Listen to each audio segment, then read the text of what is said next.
अस्सलाम वालेकुम। मैं डॉक्टर मुमताज़ था अपनी नई व्लॉग के साथ, जो कि एक बहुत ही कॉमन और अहम टॉपिक पर मुश्तमिल है।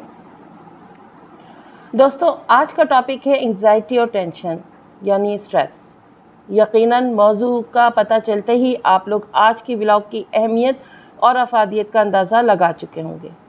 तो आज की इस इंफॉर्मेटिव व्लॉग को मुकम्मल देखिएगा ताकि आप एंग्जाइटी और टेंशन से मुतालिक तमाम मालूमात और फिर उसके होम्योपैथिक इलाज से मुतालिक तमाम आगाही हासिल कर सकें। फ्रेंड्स, मेरे YouTube channel doctor Mumtaz homeo vlog को दोस्तों और फैमिली फ्रेंड्स के साथ शेयर ज़रूर कर दीजिएगा ताकि उन तक भी मेरी होम्योपैथिक व्लॉग पर वक्त और फ़ौरन पहुंच सकें। तो आइए अब हम मौजू की तरफ चलते हैं। सबसे पहले तो हम ये जान लेते हैं कि एंग्जाइटी और टेंशन या स्ट्रेस होता क्या है। हमारी बॉडी में एक हार्मोन होता है जिसे हम कार्टिसोल के नाम से जानते हैं। जब इसका लेवल बॉडी में बढ़ने लग जाता है तो हमारी बॉडी में तनाव या स्ट्रेस की कंडीशन महसूस होने लग जाती है। हम बहुत परेशान, चिड़चिड़े और दिमाग भारी भारी सा लगने लग जाता है और इस कैफियत को हम फील करने लगते हैं और वो हमारी बॉडी के फिज़िकली और मेंटली दोनों तरह से एक्सप्रेस होता है। तो सबसे पहले तो हमारी बॉडी कोशिश करती है कि वो इन तमाम कैफियत को खुद ही डील और इन तमाम कैफियत को सिम्टमाइज ना होने दे। मगर जब ये कैफियत ज़्यादा अरसे तक जिस्म में मौजूद रहें तो फिर हमारी बॉडी इन कंडीशन से रिलेटेड सिम्टम्स जो हैं वो देने लग जाती है, जो कि एंग्जाइटी या स्ट्रेस के नतीजे में होने वाले साइड इफ़ेक्ट्स की सूरत में नमूदार होता है। कुछ ऐसी बीमारियां अचानक नमूदार हो सकती हैं जिसकी जो बेसिक रीज़न्स होगी वो सिर्फ़ और सिर्फ एंग्जाइटी, टेंशन, स्ट्रेस होगा, जैसे कि headache, migraine, insomnia, depression, ulcer, immune system की डेफिशिएंसी, इसके अलावा हाइपरटेंशन एंड हार्ट अटैक ये भी हो सकता है। दोस्तों, अगर बात की जाए कि ये तनाव और स्ट्रेस आखिर होता क्यों है, तो मेन काज तो हमारा आजकल का life style plus work passion है। ये तनाव या स्ट्रेस आहिस्ता आहिस्ता हर शख्स में इतना जमा हो जाता है, या कहना चाहिए कि बॉडी में ऐसी जगह बना लेता है कि फिर परेशानी का सबब बन जाता है, जिसका इलाज कराना फिर निहायत ज़रूरी हो जाता है। अगर हम बात करें सिम्टम्स की कि जिनकी बिना पर हम जान पाएंगे कि पेशेंट स्ट्रेस या टेंशन में मुब्तला है, तो सबसे बड़ा जो सिम्टम है वो है इम्यून सिस्टम का कमज़ोर हो जाना। सेकेंडली, हमारी डाइजेशन का डिस्टर्ब हो जाना, यानी खाने का हज़म ना होना। तीसरा, सांस का तेज़ तेज़ चलना, यानी सांस अपनी नॉर्मल जो रफ्तार होती है उससे तेज़ी से चलने लग जाती है। फोर्थ, ये कि आपका ब्लड प्रेशर बढ़ जाता है। फिर ये कि पेशेंट सस्पिशियस हो जाता है, यानी कि हर एक पे शक करने लगता है, हत्ता कि वो अपने आप पर भी शक करता है, अपने आप को दूसरों से कंपेयर कर रहा होता है और फिर ये फील करता है कि शायद मैं उनसे बहुत ज़्यादा कमतर हूँ। वो बहुत उदास हो जाता है, तन्हाई पसंद हो जाता है, लोगों से मिलना जुलना छोड़ देता है, पसंद नहीं करता किसी के साथ इंटरेक्शन करना। और ये कि जो ये पेशेंट होता है वो या तो ज़्यादातर सोता रहता है या फिर इंसोम्निया का शिकार हो जाता है, यानी बेख्वाबी का मर्ज़ हो जाता है उसे, वो सो नहीं पाता। फिर ख़ुदकुशी की तरफ उसका जहन माइल हो जाता है, उसकी तबीयत बस हर वक्त यही सोचती रहती है मैं किस तरह मर जाऊं, ख़ुदकुशी कर लूं। और फिर मेन जो इसकी एक फीलिंग होती है वो ये कि वो घंटों एक ही जगह बैठकर एक ही मरकज़ को देखते हुए घंटों गुजार देता है। वो कुछ नहीं सोच हो रहा होता, लेकिन उसको पता भी नहीं चल रहा होता कि वो क्या कर रहा है। ये भी एक निशानी है। और दूसरी ये जो सबसे अहम निशानी है कि या तो उसकी भूख बिल्कुल ही ख़त्म हो जाती है या वो बहुत ज़्यादा ओवर ईटिंग करने लग जाता है। तो दोस्तों, ये सारे सिम्टम्स थे जिसकी वजह से ये हमारे एक अलार्मिंग सिचुएशन हमें पता चलती है कि हम अलर्ट हो जाएं कि अगर किसी मरीज़ में ये हमें सिचुएशन नज़र आ रही है, ये तमाम सिम्टम्स हमें नज़र आ रहे हैं, तो अब इस मरीज़ का इलाज करना निहायत ज़रूरी हो गया है। दोस्तों अब आ जाते हैं एंजाइटी, डिप्रेशन और स्ट्रेस के होम्योपैथिक इलाज की तरफ। मैं आपको एंजाइटी, डिप्रेशन और स्ट्रेस का होम्योपैथिक इलाज बताने जा रही हूँ। उन्हीं तमाम अलामात के साथ मैं आपको रिलेटिव दवा बताऊंगी जो कि इस दवा के मरीज़ में पाई जाती हैं। सबसे पहले तो अगर आप मरीज़ में खौफ की शदीद इलामत देखें और पल्पिटेशन भी बार बार हो रही हो मरीज़ को, तो एकोनाइट 30 which is the best remedy for this condition के मरीज़ खौफ में भी मुब्तला है और पल्पिटेशन का भी शिकार है और बाकी तमाम अलामात जो हमें स्ट्रेस की नज़र आ रही थी मरीज़ में वो भी पाई जा रही हैं। तो एकोनाइट 30 के 4 कतरे डायरेक्ट आप ज़बान पर दिन में 3 दफ़ा मरीज़ को दे सकते हैं स्टार्ट में, और जब आप उसकी कैफियत बेहतर मुशाहिदा करें कि अब ये बेहतर होना शुरू हो गई है तो फिर दिन में 2 दफ़ा भी कर सकते हैं। तकरीबन 20 दिन तक एकोनाइट 30 का इस्तेमाल रखिए इस हालात में, और फिर उसे जैसे ही वो सही होने लगे तो फिर इस दवा का इस्तेमाल आहिस्ता आहिस्ता कम कर दें। फ्रेंड्स, अगर आपके मरीज़ में स्ट्रेस की अलामात में वाज़ेह इलामत जो होगी वो आने वाली मुश्किल या मसले की वजह से परेशानी मौजूद हो, यानी कि अब क्या होगा और अब जो ये प्रॉब्लम आ रही है तो उसमें क्या करेंगे, कैसे हल होगा, और नर्वसनेस भी दिख रही हो आपको, इसके साथ साथ ही एकदम से मरीज़ को मोशन भी स्टार्ट हो गए हों, कॉन्फिडेंस लेवल एकदम लो पर चला गया हो, तो best remedy for this situation is argentum nitricum 30। 4 कतरे डायरेक्ट ज़बान पर सुबह शाम दीजिएगा 3 टाइम तक और 15 रोज़ तक। उसके बाद जैसे जैसे कैफियत बेहतर होना शुरू हो जाए आप दवा की मिक़दार 4 कतरे ही रखिए, मगर उसकी टाइमिंग कम कर दें, मॉर्निंग एंड इवनिंग कर दीजिएगा।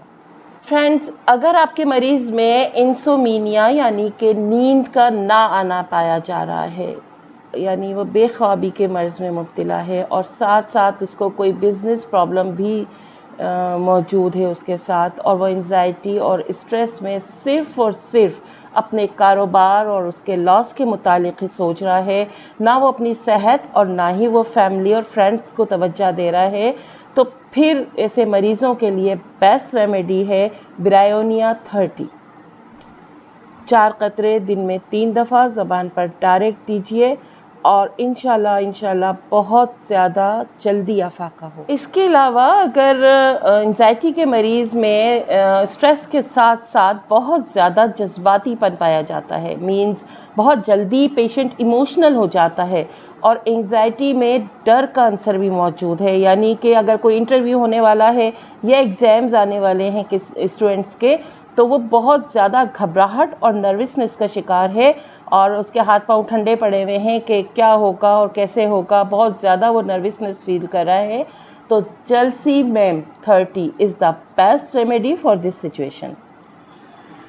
इसके अलावा अगर पेशेंट को कोई गम है और इस जो दुख है वो काफ़ी अरसा हो गया, उसको इस दुख को अंदर ही अंदर बर्दाश्त करते हुए उसके साथ कुछ ऐसा हो गया है कि वो उसे भूल नहीं पा रहा और हर वक्त वो दुखी रहता है, उदासी उसका अहाता किए रखती है और वो हर वक्त एक मखसूस दुख वाली कैफियत में नज़र आता है। दूर से ही देखते हुए पता चल जाता है हमें कि नहीं, इस मरीज़ को कोई ना कोई ऐसी दुख है, ऐसा गम है जो कि इसकी चेहरे से नज़र आ रहा है। तो Ignatia 30 is the best remedy for this condition.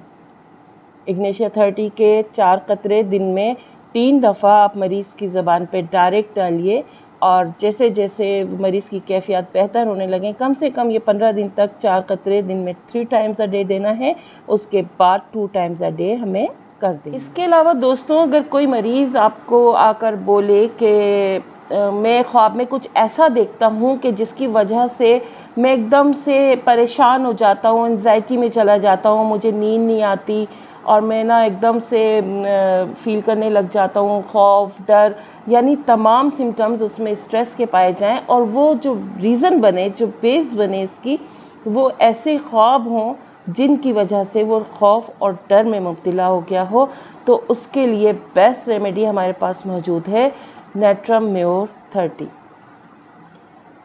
ये मरीज़ के खौफ को और उसके जो ख्वाबों से मुतालिक जो डर है, उसकी फ़िज़िकली जो कंडीशन है उसको बेहतर करने में बहुत जल्दी मदद करेगी। इसके भी 4 कतरे 3 टाइम अ डे आपको डायरेक्ट ज़बान पे डालने हैं मरीज़ के, और फिर जैसे ही कैफ़ियत बेहतर होना शुरू हो जाए तो फिर आप इसको आहिस्ता आहिस्ता कम। ये तो थी वो तमाम सिंगल रेमेडी जो कि मरीज़ों पर उनकी अलामात के मुताबिक बहुत जल्दी और बहुत अच्छा असर करती हैं और तेज़ी से अपना असर छोड़ती हैं। अब जो मैं आपको एक कॉम्बिनेशन बताने वाली हूँ वो है मदर टिंचर्स पर मुश्तमिल, और वो तमाम स्ट्रेस और एंजाइटी के मरीज़ों पर बहुत अच्छा अमल करेगा। तो सबसे पहले तो अश्वगंधा क्यूमे, जिनसीगा क्यूमे, हैप्रिकम क्यूमे, ऑसीमेम सीन क्यूमे, ये तमाम मदर टिंचर्स हैं। इनको आपने इक्वली क्वांटिटी में लेना है और एक खाली साफ़ बोतल में इन चारों दवाओं को मिक्स करके जो मरीज़ को आप देंगे तो 15 कतरे दिन में 3 बार आधा गिलास पानी में शामिल करके मरीज़ को देंगे। यहाँ आपको एक फ़र्क वाज़े महसूस हो रहा होगा कि इससे पहले जो मैं आपको सिंगल रेमेडीज़ के मुतालिक बता रही थी कि किस तरह आपने इस्तेमाल करानी है, वो मैं आपको कह रही थी कि डायरेक्टली मरीज़ के ज़बान पे डालिए। वो क्योंकि 30 पोटेंसी में थी और इसी तरह से हमें अप्लाई करानी होती है, मगर जो मैं आपको मदर टिंचर्स का ये जो आपको मैंने कॉम्बिनेशन बताया, इसको आपने आधा गिलास पानी में 15 कतरे डालकर और फिर मरीज़ को देने हैं। इंशाल्लाह बहुत जल्द अफाका होगा। इस टिंचर से भी स्ट्रेस में फ़र्क पड़ेगा मरीज़ के, क्योंकि ये दवाएं मरीज़ के एड्रेनल ग्लैंड पर काम करती हैं, जो कि सबसे ज़्यादा रिस्पॉन्सिबल होता है स्ट्रेस के लिए। ये जो दवाएं हैं वो इस ग्लैंड के फंक्शन को रेगुलेट करने के साथ साथ मरीज़ का जो मेंटल और फिज़िकल कमज़ोरी होती है उसको भी दूर करने में मदद करेगी, और साथ ही साथ मरीज़ की इम्यूनिटी को बूस्ट करके इन्फेक्शन के खदशे को भी या इन्फेक्शन के ख़तरे को भी कम करने में मदद देगी। इसमें मौजूद जो हैप्रिकम क्यू है, ये बहुत ही आला एंटी स्ट्रेस दवा है जो कि ब्लड फ्लो को रेगुलेट करके और उसको माइग्रेन से महफूज करती है मरीज़ को, उसकी जो क्लॉटिंग होती है वो ख़त्म करने में मदद देती है हैप्रिकम क्यू। आखिर में मैं आपको वो टिप्स ज़रूर देना चाहूँगी दोस्तों कि जिन पर अमल कर हम अपनी एंग्जाइटी, स्ट्रेस और डिप्रेशन से निजात हासिल कर सकते हैं। सबसे पहली टिप मैं आपको दूँगी वो ये है कि खुश रहिए, खुश रहना सीखिए, क्योंकि हमारी ज़िंदगी बेमोल है, अनमोल है, और ये सेहत और ज़िंदगी किसी भी कीमत पर दोबारा हमें नहीं मिल सकती। लिहाजा इस बेमोल, अनमोल और मुख्तसर सी ज़िंदगी में अपने लिए भी कुछ वक्त ज़रूर निकालिए। अपने आप को टाइम दीजिए, अपने आप को अहमियत दीजिए और अपने लिए भी सोचिए। आपको जो पसंद है, टीवी देखना, फैमिली के साथ बैठना, स्टडी करना, आप वो काम ज़रूर कीजिए कि जिसको करने से आपको खुशी मिलती है। कुछ पल अपने लिए ज़रूर निकालें। वेकेशन पे जाइए, अपना स्ट्रेस लेवल लो करने के लिए रूटीन बदल कर देखिए। सेकेंडली, प्रॉपर स्लीप लीजिए, अपनी बॉडी को रेस्ट करने का मौका दीजिए। कम से कम 6 से 8 घंटे की स्लीप आपके लिए बहुत ज़रूरी है। थर्ड, जो कि बहुत इम्पॉर्टेंट है, हंसिए, हंसने की कोशिश कीजिए। हंसें, चाहे कार्टून देखकर, चाहे फ़नी वीडियोस देखकर, चाहे अपने घर वालों के साथ फैमिली गॉसिप्स करके, मगर हंसिए, दिल खोलकर हंसने की कोशिश करें। यह आपके स्ट्रेस लेवल को उठाकर 0 पर ले आएगा। इसके बाद वॉक कीजिए, एक्सरसाइज कीजिए, जो कि ना सिर्फ आपका एनर्जी लेवल बूस्ट करेगा बल्कि आपका स्ट्रेस लेवल भी बहुत कम कर देगा। और सबसे इम्पॉर्टेंट बात दोस्तों, कि अपनी ज़िंदगी में एक ऐसा रिश्ता ज़रूर रखें, चाहे दोस्त की सूरत में, चाहे माँ की सूरत में, चाहे बाप की सूरत में या हस्बैंड की सूरत में, चाहे वाइफ की सूरत में, चाहे बहन भाई की सूरत में, मगर आपकी ज़िंदगी में एक ऐसा रिश्ता ज़रूर होना चाहिए कि जिससे आप अपने दिल और दिमाग की सारी बातें बिला झिझक कह सकें, ताकि छोटी छोटी बातें जमा होकर एक नासूर की शक्ल इख्तियार ना कर पाएँ। यानी अपने इमोशंस को अपने अंदर मत रहने दें, अपनी परेशानियों को शेयर करें, उनको किसी भी अपने के साथ डिस्कस करें और सल्यूशन निकालने की कोशिश करें। खुश रहें और खुशियाँ बांटें। उम्मीद है कि आज की व्लॉग आपको पसंद आई होगी।